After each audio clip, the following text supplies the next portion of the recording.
le compte-rendu de notre envoyé spécial à l'Acropole, Thomas Sénécal.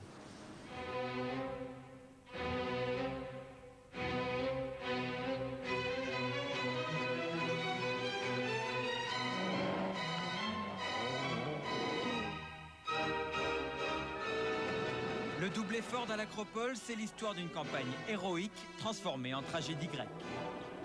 Acte premier, Macré en tête, Sainz derrière, les Focus dominent la course. Contrairement à leur rival, elles résistent à ce parcours très cassant. Acte 2, Richard Burns, la dernière menace, abandonne au matin de la 3e étape. Les Ford ont 8 minutes d'avance et les consignes tombent. Malcolm Wilson fige les positions. Macré doit gagner devant Sainz.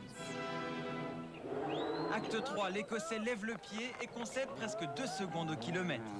Carlos Sainz, lui, continue sa course, attaque et prend la tête du rallye.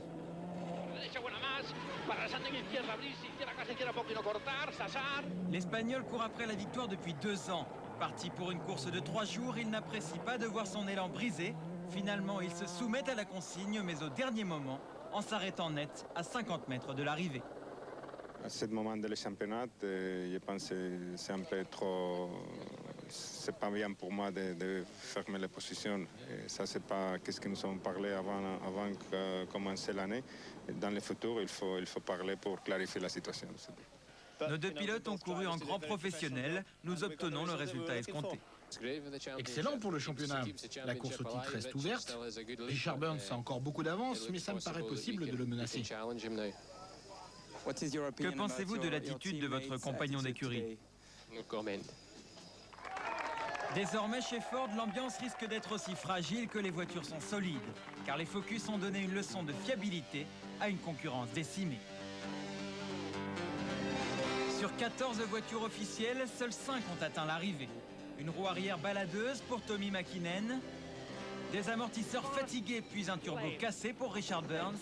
Les leaders du championnat sont passés à la trappe.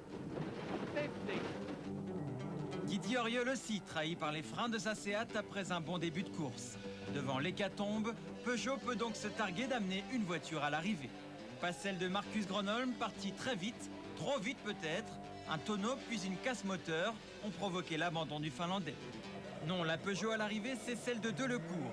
3e le premier jour, il a rétrogradé après une grosse galère, de celle qui reste dans la mémoire de toute une équipe. Il y a un tyran avant droit qui a cédé sans doute. On s'est retrouvé brutalement à l'équerre en pleine ligne droite. La voiture est partie vraiment brutalement en travers.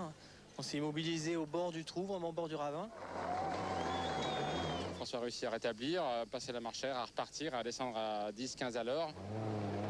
Ensuite, le feu dans la voiture, notamment autour du réservoir. Donc il a fallu l'éteindre, on a vidé les extincteurs.